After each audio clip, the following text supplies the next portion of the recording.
well. So in today's class, welcome to Chipper as well. In today's class, we are going to carry on going through the exam, and so we are going to focus on question number 5 of the A Star exam. And as always, how it will work as I go through it, I will share on my screen. And yeah, but if any of you have any questions at any point as we're going through, obviously don't hesitate to ask. Just I would ask as we go through. Welcome Sandy as well. If you focus any questions, on question 5 on the presentation itself, and then we'll have a little bit of time at the end if anyone's got any general questions there. Just as well, as always, this lecture's been recorded, and the recordings will go up onto a playlist on the A Star site. Still need to put yesterday's up, so yesterday's and today's will be updated hopefully over the weekend. If anyone needs me to put the YouTube playlist, let me know and I can put it in the chat. Equally, you can find the presentations for this course on the A Star site. And again, if anyone needs me to put the link for that, let me know. And again, I can post it in the chat as well. Okay, so as said today, we're moving on to question number 5 today, and this just says positively in this presentation. We've made it. We've made it to effectively the final question of the reading part of the exam. So although the exam's 6 questions, as you know, it's really split into 2 parts, although you can do it in any order and it's one exam. So questions 1 to 5 being the reading part, question number 6, which has the 2 options, being a writing question. And each question we've been going through in the reading part, we've been going up in the 4 times table. It's been 4 more marks. So question 5 is the most important question of a reading part. It is 20 marks, and as 1 mark in the exam is 1%, 20 marks works out as 20%. And as you know, 48% is the pass mark for this exam. So a strong question 5 could get you a good amount of the way, could even get you sort of a third of the way towards your pass or more. But of course, if you're achieving that as a second language student, it's pretty incredible. It's obviously a challenging standard to reach. Now, question number 5 is a little bit different to the first 4 questions we've seen, because up to now, every single question has been based on a question in AQA GCSE paper 2. So questions 1 to 4 of the A Star exam are exactly the same as questions 1 to 4 of the GCSE paper 2. Now, question 5, on the other hand, is based on question number 4 of paper 1 of the AQA GCSE English language. And actually, if you look at those exams, the paper 1s, they are slightly different to the A Star exam because they're based on a fictional test, whereas your exam will always be based on the 2 non-fiction tests. However, the mark scheme's still exactly the same. The way you do the question is exactly the same. So resources on that question and practice questions are still perfectly fine to use. They can still be very helpful, even if you should take in mind that tiny difference. Okay, and so basically how this question will work is a little different to the others. You will be given a statement from a reader or imaginary reader of one of the sources. It's always going to be based on a large part, maybe about half of, maybe slightly more of one of the 2 sources. And you will be given this statement, and you need to say to what extent you agree or disagree with the statement. So, as it happens, this question is deemed subjective. And what it means by subjective is something where there's no absolute truth. It's the opposite of objective truth. Objective truth is something provable, like 2 plus 2 equals 4. Subjective truth is something you could argue either perspective to. So, in theory, this question,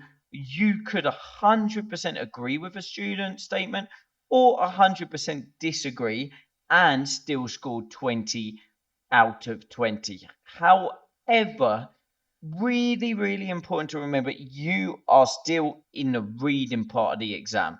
So whether you agree or disagree, it has to be backed up by evidence from the text of both what the author says and how they say it. And all of your perspective must be rooted in their text. It doesn't matter if you've got a big opinion outside the text based on your morals, not relevant. Your answer has to be based on the text itself.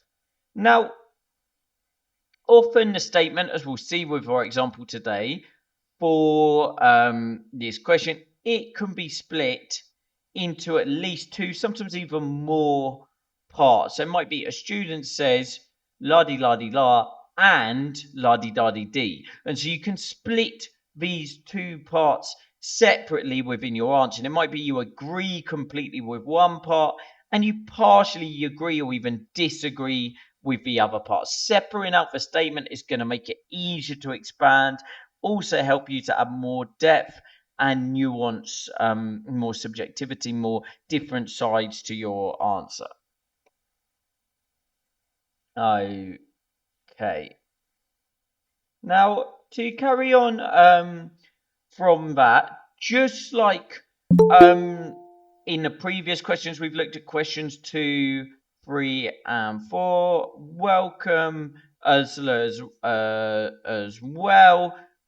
Just like in questions 2, 3, or 4, you including a sort of introductory sentence to your answer as well as a conclusionary sentence, it can be helpful. And in this case, an introductory sentence, you can basically set out whether you're going to agree or disagree, whereas a final sentence can pull it all together. Just coming, there's also a question here. Can we say that question 5 is a combination of all the other questions? I wouldn't necessarily say that, but what I would say is it builds on all the skills you've practiced in the previous questions and brings it to a next level. The reason I wouldn't say it's a combination of everything is because it only focuses on one source, whereas some of the other questions, for example, 2 and 4, have been comparisons and are focused on both sources. Question 5 will only focus on one source, and because it's subjective, because it's based on a student statement, it is a little bit different. But what is true and what you say is it does build on the skills you have practiced, particularly in how to analyze what a statement, what an author is saying, be able to infer meaning between the lines, and being able to look at the methods and techniques an author has used as well. So in that way, it does absolutely build on, even if it's not a direct build. Sorry, you go. But in source 2 and source 4 also we'll be discussing about the similarities as well as differences about in the sources, like whether it may be source A or source B. We'll be discussing about the same thing, like similarities and differences. In the fifth question also we'll be discussing about those things only. So no, because as just explained, question 2 and question 4 is about both sources. So you're going to be comparing similarities or differences between both sources. Whereas, sorry, let me finish and then you come in. Whereas question number 5 is just focusing on one source. So you're focusing on the student's statement about the source and analyzing that statement. Does that make sense? No, I didn't understand. Like what I mean to say is like suppose in question 2 we'll be discussing about the similarities between the source A and source B. question 4 is discussing about like analyzing the differences between the source A and source B, whereas in question 5, let us suppose like the question is like this: do you agree about the source A or some source B? Source A. So it is the combination of source and question 2 and question 4 similar, I think. So still it's not. I'll try to explain one more time. So question 2 is a comparison of one aspect of both sources. So it could be, in this case, it was the elephants in both sources, could be the children in both sources, it could be the surfboards in both sources. So it's a comparison of similarities or differences of one element in both sources. Question 4 is a comparison of similarities or differences of the author's perspectives and how they convey it in the source as a whole. So it's a comparison of the sources as a whole from the perspective of the author. Question 5 only focuses on one source. So it's nothing to do with similarities or differences. You are given a student statement about one of the sources, and you need to say how much you agree or disagree with that statement. I Okay. Okay. Okay. Hopefully, Okay. I that's a understand. little bit more Yeah. clearer. And yeah, exactly. We'll see the example with question 5 as well. So hopefully, it will make it a little bit more clearer still when you see the example. All right. Brilliant. Okay. Brilliant. So one thing, yeah, exactly like question 4 though, is you will be given 3 bullet points in this question, and those bullet points effectively will tell you the mark scheme. They don't tend to change too much from one exam or the other. One will be about what your understanding of the source is. Another will be about how the writer conveys that message. So again, it's about method and areas like that, but related to the statement. And the third one will be reminding you to use quotations, because as with all of questions 2 to 5, every time you make a point within the exam, you need to back it up with evidence. Now, as mentioned, yeah, the marks are split between what your opinion is, but it needs to be rooted in the text, and what in the text, what techniques from the author lead you to this opinion. And again, you can focus on language, you can focus on language techniques, specific words, you can focus on the structure as well, anything like this. You could even pull out sentences and say why these are key sentences, why these sentences are vital in leading you to the conclusion you come to. Now, in moving on from that, I would say a big mistake students often make on this question is they focus too much maybe on what they think or just in general and not enough on technique. It's really easy to forget, but you need to talk about method on this. This is actually directly taken from an old examiner's report for the GCSE on what's this based. And they said all evaluations and interpretations were valid as long as they were rooted in the text. The key skill for question 5 in A star is evaluation. Both of the ideas in the source in relation to the given statement and also the methods used by the writer to convey these ideas. However, the biggest error made by students was that many of them failed to address methods. They dealt with the what, but not the how, which limited how far they could move into a given level. Students need to understand that it is imperative, it is absolutely vital to evaluate the how as well as for what. Indeed, those whose responses led with methods which then naturally and seamlessly became evaluative of ideas fared well and were able to access the full range of marks. So in other words, if you don't have method in this question, if you don't speak with techniques, it's impossible to move fully up the mark scheme. It limits what you can score. And in fact, sort of starting with looking at techniques, looking at method, which then leads you to conclusions, can be the most successful way to make sure that you include both. Also, really important, it says all evaluations are valid as long as they are rooted in the text. So, well, theoretically, you can 100% agree or 100% disagree with a student statement. Sometimes it will be very hard to go in one direction. Maybe part of a student statement, all the evidence will point but it's true, or all the evidence will point but it's false. So don't pick randomly whether you agree or disagree. Base it on what evidence you can find in the text for it.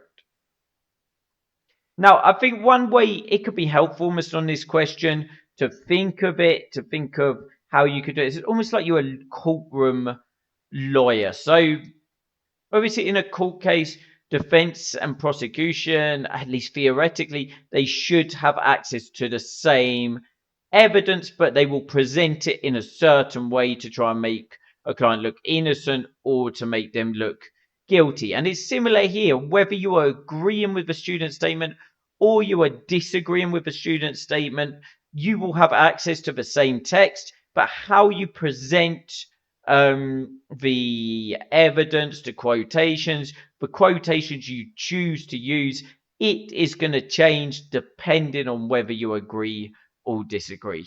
However, where this differentiates a little bit from the courtroom analogy is you don't have to fully agree or fully disagree. It is fine to show nuance meaning, to sort of show that grey rather than it being black or white, having that mid zone where you agree to an extent, but either don't agree 100% with a statement or examine different interpretations to show how different conclusions are possible. Now, it's worth saying in this question, if you look at examiners' reports and past answers, it is possible to write in the first person, unlike other questions, to say, I think, but try to keep this to a minimum. Well, you see it in indicative standards of high marks. It is definitely used less the higher you get. And for those of you who have done more academic writing in English, you will know, but you're not meant to ever write down academic, so it's seen as more sophisticated if you can get around it. But if it's the only way you can get a sentence out once or twice, it's not a problem to write, I think, once or twice within your answer. And we'll see a couple of examples later where we will see sort of sentence starters without the use of I within them. Now, in terms of timing for this question, as with all of the reading part of the exam, a good way to look at it is to round up from the marks to the next 5 minutes. Well, actually, in this case, it's 20 marks, but going up to the next 5 minutes. So around 25 minutes for this question. And that should be enough time to really look at the text in depth, to really do yourself justice and to be able to give a crafted answer where it all fits together to make one underlying argument. It's important in that way to have a bit of thought where you're going before you start, because you don't want to contradict yourself. You don't want to say, I agree with the statement and then later on say, I disagree with the same part. You could say, I agree with an extent and present both parts, but you want the examiner to feel that you are consistent in your response to the text. All right. So now we have got an example of our question 5 here. Welcome, Zoe, as well. So it says, focus this part of your answer on source A from line 26. It says, a reader said the crowd was putting pressure on George Orwell to shoot the elephant, and he therefore would be justified in doing so.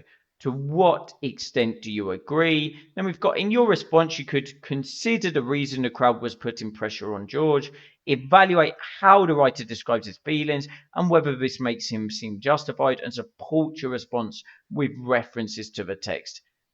As always, it's 20 marks. As explained, the 3 bullet points are likely to be very similar from one exam to the next, but it's very important you cover all 3 and do read them carefully as they will slightly change. So in terms of this question here, I'm just going to skip on because I think we talk about this. You can see in effect, it is split into 2 parts. The crowd was putting pressure on George Orwell to shoot the elephant, and he therefore would be justified in doing so. So there's 2 separate things here. A, is the crowd putting pressure on George Orwell? Now, this part of the statement, obviously we've seen the text in previous class. In fact, I'm just going to share. I think nearly all of you have been in previous classes, if not all of you. I'm just going to share the link to the text again in a chat in case anyone wants them all to look at it later if you don't have access. But if you look at the evidence throughout the text, and in this case it's from line 26, you're going to find lots of evidence to say the crowd was putting pressure on George Orwell.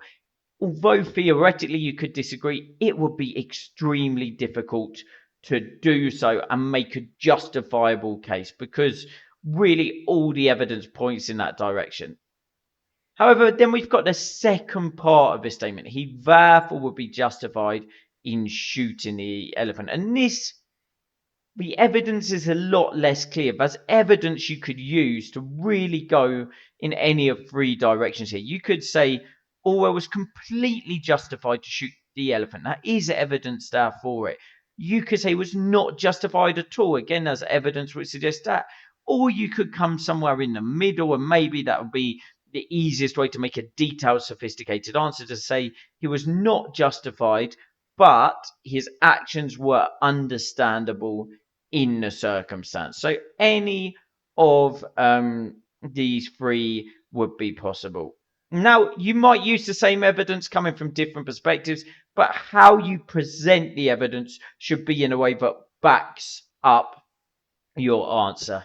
Equally, as discussed in previous classes, it's possible you'll use a quotation you've already used in another question, and as long as your analysis of it is linked to this question, then that is absolutely fine as well.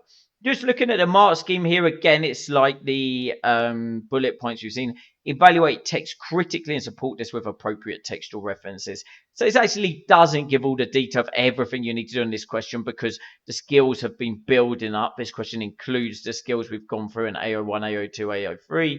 But in this one, you need to evaluate the text critically, means really thinking about what is the author trying to say. Does it back up the student or not? Of course, providing the evidence to back this up as well.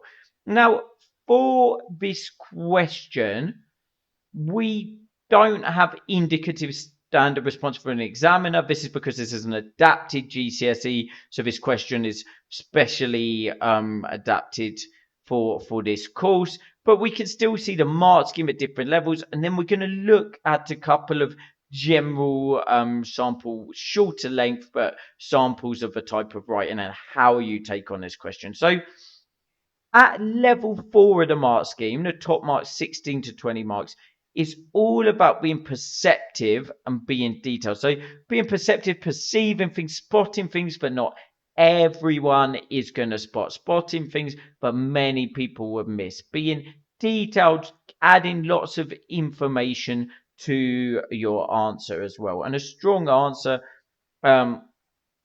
will be really both of these things. At the same time, of course, we are looking to pass the course. We are looking for most of you to get 48% or higher. I would not expect most of you to be getting in level 4. If you are getting in level 4, that's brilliant, but it's a sign you're definitely ready to take the exam if all you need to do is pass. We can see here as well, it says, evaluate critically and in detail the effects on the reader, show perceptive understanding of the writer's methods, select a judicious range of textual details. So again, that's something I feel everyone can aspire to, showing good judgment, only quoting what you need and nothing more, embedding your quotes in the answer. developing a convincing and critical response to the focus of a statement. So really focusing in on the statement. The more you focus directly on the words in the statement, you really analyze it. The more you split up parts of a statement and make clear what you're focusing on at all times, the better you are going to score. Now, again, I would say question 5, along with question 4 we looked at yesterday, are the hardest 2 questions to score well. So if you're doing that, particularly if you're someone working in a second language, if you're getting a level 4, you're really doing astonishingly well. But most of us, well, we're aiming to get, or at least aiming for, even if we don't necessarily hit on this question, is level 3. And level 3, again, the words are clear and relevant. Clear and relevant evaluation. So clear, again, is the big word to pass this exam. Clarity is key. Relevance is key. Sticking to the questions, understanding what you need to do on the question, using language and sentence structures which help get your points across, so that even if you don't have the vocabulary or the standard of English to get into level 4, to get the top marks, the examiner can follow your arguments. It's clear you are doing what you need to do, but you're hitting all the parts of the mark scheme on each question. So it says, evaluates clearly the effects on the reader, shows clear understanding of writer's method, selects a range of relevant textual references, and makes a clear and relevant response to the focus of a statement. So all the way through the exam, it's having that clarity. Don't try to push your vocabulary beyond its level. Try to push it as far as you can. You want to speak in a sophisticated manner, but if you don't have a complicated enough vocabulary to get the very top marks, it's better to write clearly and in a way the examiner can follow with the language you have. All right. Now, level 2, just to mention again, is some attempts, which is why we never say to aim for level 2, because it's just a partial success at level 3. However, I'll be honest,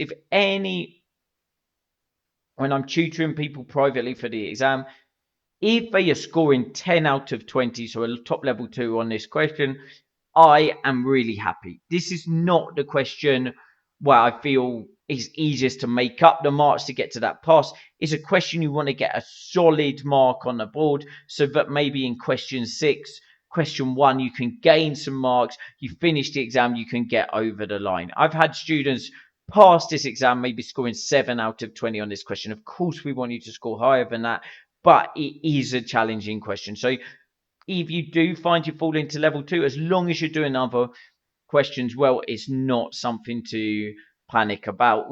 Sorry, this is a level 2 page again. It's just a same page here. I haven't put the level 1 page, obviously isn't in here. I think this should be it. But actually the level 1 page, just to say, it all talks about be simple language. For me personally, if you are scoring in level 1, that's when it's problematic. That's when you really know, but maybe you need to go back to the drawing board in order to make sure you are understanding properly what you do for these questions. Now, as said, there is no indicative standard responses for this question, because it's a question designed especially for this course. But we do have 2 sample answers. I should say for 2 sample answers, they are on the shorter side. They would actually score very well because they are dense and full of detail. But in a real exam, if you have the time, you will want to expand further. At the same time, as quality is more important than quantity, the quality of these responses would actually mean they would score very well. But do attempt to write more if time allows it. Now, the 2 answers we're going to look at, one of them is going to agree with the second part of the statement. Both agree with the first part. One shows how to disagree. So it's going to show how we are going to use the same text to come to different conclusions, showing the subjectivity of this question. And as mentioned, what these answers are on the shorter side, they do cover all parts of the mark scheme. Sorry, you realise something's gone a little bit wrong with this document because we've got the same page again twice. Now, before we look at the sample questions, I'm just going to go back just to remind us. So the question here, as a reader said, the crowd was putting pressure on George Orwell to shoot the elephant, and he therefore would be justified in doing so. And I'm actually going to quickly read through the part of the text this talks about. And while I'm reading through it, what I want you guys to think about is to think about what areas really would be relevant to this, what might be relevant for the crowd putting pressure on Orwell, and what might be relevant for him saying whether he was justified or not. So this is from line 26 of the text. And he says, "But at that moment, I glanced around at the crowd that had followed me. It was an immense crowd, 2,000 at the least, and growing every minute. I looked at the sea of faces above the garage clothes. Faces all happy and excited over this bit of fun. All certain the elephant was going to be shot. They were watching me as they would watch a conjurer about to perform a trick. And suddenly I realized that I should have to shoot the elephant after all. People expected of me, and I had got to do it. Here I was, the white man with his gun, seemingly the leading actor of the piece, but in reality I was only a puppet pushed to and fro by the will of those facing behind me. To come all that way, rifle in hand, with 2,000 people marching at my heel, and then to trail feebly away, having done nothing. No, that was impossible. The crowd would laugh at me. But I did not want to shoot the elephant. It seemed to me that it would be murder to shoot him. Somehow it always seems worse to kill a large animal. It was perfectly clear to me what I ought to do. I ought to walk up to the elephant and test his behaviour. If he charged, I could shoot. If he took no notice of me, it would be safe to leave him. But I also knew I was going to do no such thing. If the elephant charged and I missed him, I should have about as much chance as a toad under a steamroller. My sole thought in my mind was that if anything went wrong with these 2,000 Burmese people, but if anything went wrong, those 2,000 Burmese people would see me pursued, caught, and trampled on. And if that happened, it was quite probable that some of them would laugh. That would never do. There was only one alternative. In other words, the only alternative was to shoot the elephant. Now, in terms of this, before I look at the answer, just a couple of things worth mentioning. One, for those of you paying attention in the course, you might notice this first paragraph is the exact paragraph we looked at question 3. So, of course, there's going to be possibly some crossover of quotations used. Absolutely fine, as long as you're adapting them to the question at hand. The fact, if this is done, if a paragraph comes up and it's one of the main paragraphs in 2 questions, it's very likely you will have some crossover of quotations. So while you won't be using exactly the same quotations all the way, is nothing to worry about as long as your analysis is based on the question. And actually, for me, if you read the text, now the stuff about the crowd, all of it is very obvious the crowd is putting pressure on it. It would be very hard to argue differently.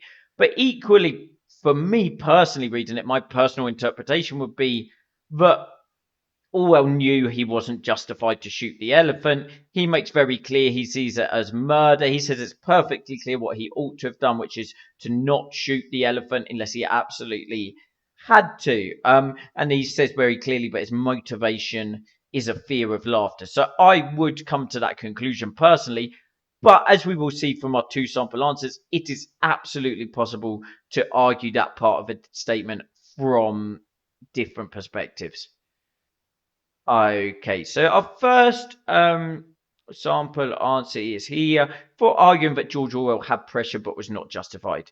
So it says, in his text, George Orwell leaves us in little doubt that he has been put under great pressure from the crowd, and that succumbing to this pressure is the main reason that he is about to shoot the elephant at the end of a passage. However, just because the pressure was there does not make Orwell's actions justifiable, even if they can be seen as understandable. So notice this bit in red. This is what I mean. Having a sort of introductory part, it could be a separate paragraph, it could be part of your first paragraph, but having that introductory part where you separate out with a statement, where you tell the examiner, this is what I'm going to focus on, is going to set you up perfectly for the answer. It's going to give a clarity to your answer. It's going to give a structure to your answer. So it's definitely recommendable to do that.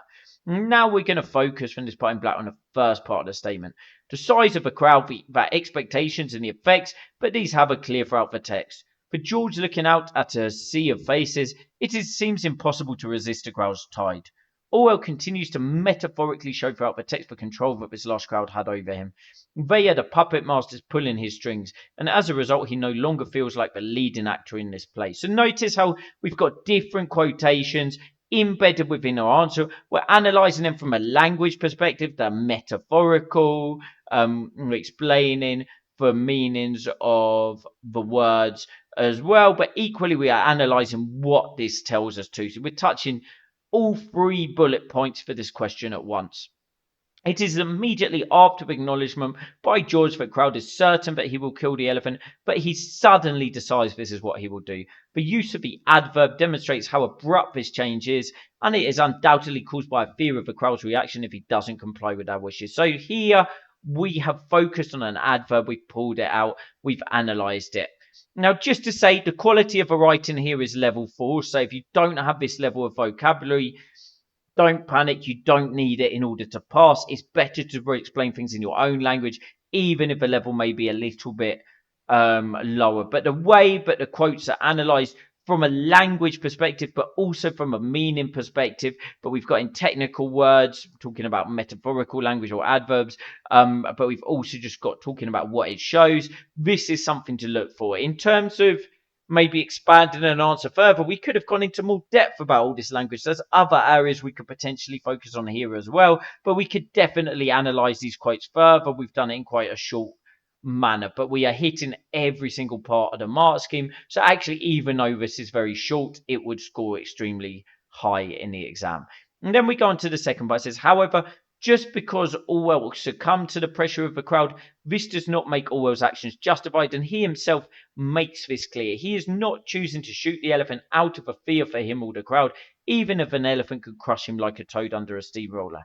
He is motivated by a fear of ridicule, but the crowd might laugh at him if something were wrong. So notice, we're not just saying that I think Orwell's wrong because I'm a vegan and I think shooting elephants is immoral, but an elephant's life is just as valued as a human. It's really disgusting, but he would do this. You might think that, you might not, and great, but it's got nothing to do with the text, so it wouldn't score. What we are doing, we are using the language Orwell has used himself to come to his conclusion, but his main motivation, there's a repetition of a fear of ridicule. Ridicule means being made fun of, that the crowd might laugh at him. The repetition of his fear in the passage leaves the reader in little doubt, but this irrational reason is at the forefront of Orwell's mind when he decides there is only one alternative. So again, we're using the techniques, we're using the structural technique, the repetition of a crowd that will laugh at him. If you're repeating something, you can tell it's very important, so we can understand it's the main fault of Orwell. He's not thinking about whether it's right or wrong, he's just thinking, I don't want to be laughed at.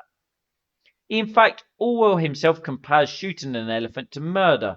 The use of this emotive noun makes a direct comparison between the action Orwell is about to commit and the most heinous of crimes. Heinous is just a sophisticated word for terrible.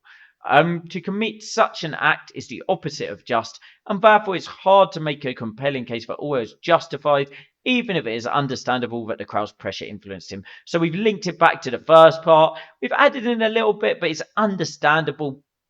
But Orwell himself, at least from our perspective, isn't trying to justify it. I think it's probably true, to be honest. I think none of us can interview George Orwell. He's long dead, but I think given he's quite a famous author and quite known what his politics would be and the way the article is written, I suspect this is the true intention of Orwell. But it doesn't actually matter what the true intention of Orwell is, whether he's trying to paint himself as bad or not. What matters is that we justify our argument. So we're going to look at our second example here, and this is that George Orwell had pressure, but that he was also justified. So a large part of the answer, the first part's going to be very similar. We're going to have a part in blue again. We set it up. So we've got in his text, George Orwell provides vivid detail to show that he is being put under great pressure from the crowd, and that succumbing to this pressure is the main reason that he is about to shoot the elephant at the end of a passage. It is clear from the text that this pressure has taken control of George, and shooting the elephant is in reality the only choice he has, and is therefore justified. So similar thing, we're setting up where we're going to go. We've still split the statement in two, even though we're going to agree with two parts. So even if you're going to agree with all the statement, still split it up, because this is going to make it much easier for you to add detail to your answer, and much easier for you to structure your answer. Always think about, when you read the student statement, How can I split this into parts and do that? We got this first bit here I'm going to speed through because it's the same. The size of a crowd, their expectations and the effect that these have are clear throughout the text. For George looking out at a sea of faces, it seems impossible to resist the crowd's stride. Orwell continues to metaphorically illustrate throughout the text the control that this large crowd has over him. They are puppet masters pulling his strings, and as a result, he no longer feels like the leading actor in this play. It is immediately after the acknowledgement by George that the crowd is certain that he will kill the elephant, but he suddenly decides this is what he will do.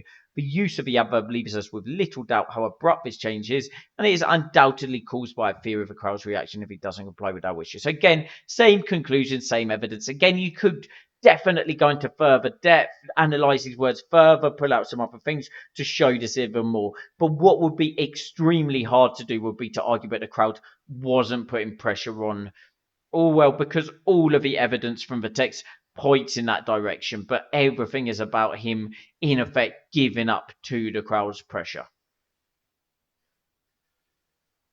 So this second part is why the answer changes, because we're now going to agree. So with the pressure being so relentless, George paints a detailed picture to his reader of how trapped he is, meaning that the action he is about to take is the only option he has. He uses the adjective impossible to show beyond doubt, but there is no way for him to leave the scene without shooting the elephant. So notice we're taking a different word here from a different bit, where he does say himself, he says it would have been impossible to take the other action. Well, if something's impossible, what does the word impossible mean? You literally can't do it. So again, we are using the words out of Orwell's mouth. We are just now using it for a different conclusion to try and justify that he had to shoot the elephant, but he had no other alternative. Furthermore, Orwell metaphorically compares himself to a puppet, showing that his strings are being pulled by the crowd. A puppet has no way to control its movement, whether it would like to or not. It can only bend to the whims of its master. So we've explained what that metaphor means. I should just say, as always, if you're making a point, it should have a quote. So puppet should be in quotation marks here. But we've explained, well, if you're a puppet, you're not controlling your own movements. You are literally being pulled. So again, we're using the words of Orwell. It's a metaphor often used actually, maybe in politics or something said like that, saying people behind the scenes are pulling the strings, but those pulling the strings are the ones with the two power. Well, if Orwell's the puppet, the crowd's the puppet masters, they want him to shoot the elephant, and they are the ones with the power. Orwell does not have another choice. Now, as in the final paragraph, Orwell graphically illustrates what could happen if he doesn't deal with the elephant immediately. He could be like a toad under a steamroller. So again, we actually mentioned this quotation before, but almost to dismiss it. Now we are focusing in on it. The use of this simile makes absolutely clear, but the crowd is not necessarily pushing him towards a bad decision. If George doesn't shoot the elephant, it is very possible that both him and the crowd are about to face bad demise. Again, it's saying, but if everything went wrong, if you tried a different approach, it went wrong, the elephant charged, there could be fatalities. And so we're arguing here that's not a risk which is worthwhile. And therefore, George has no choice. He has to shoot the elephant. So, as I say, the second version, I don't actually think this is the intention of Orwell originally. At least it's not how I would interpret the text, but it's a completely justifiable one, and this would score well because it's presented the evidence in a way which makes a compelling case. In fact, I suspect many students wouldn't make that case and would struggle to, so you might even end up doing well because it would be doing better because it would be sort of a unique interpretation of the text. All right. Well, that takes us to the end of the main presentation today. So if anyone's got either any more question on today or any general questions, now is the time to ask. Just while I'm waiting to see if any questions will come through, I just want to explain. So we've got 2 lectures left in this current series, and they will be both back at the normal time. So they will be Thursday 8:30 next week, Thursday 8:30 the week after. And next week we will focus on question 6 as a whole, and then we will go on to focus on question 6A. Then the week after, we will focus on question 6B. We will also talk about exam order. It's something I've mentioned in passing a couple of times, but we will go through my recommended order because I don't actually recommend doing the exam questions 1 to 6. So I'll explain my thinking and reasoning behind that. And generally, the final lecture is a good one to come to if you've got general questions because it tends to be a little bit shorter, so there's a good amount of time for questions. But unless anything pops through right now, I'm going to leave this here. If you are writing a question, as long as you get it in before I've ended the call, of course, I'll answer it. But if not, I just want to say thank you so much to all of you for your concentration. To anyone who's got their exam coming up in the next week or so, I want to wish you the best of luck. I really hope it all goes well. And to the rest of you, I will see you back here next Thursday at 8:30, hopefully. All right. Thank you very much to all of you, and I hope you have a brilliant week. Okay. Bye bye.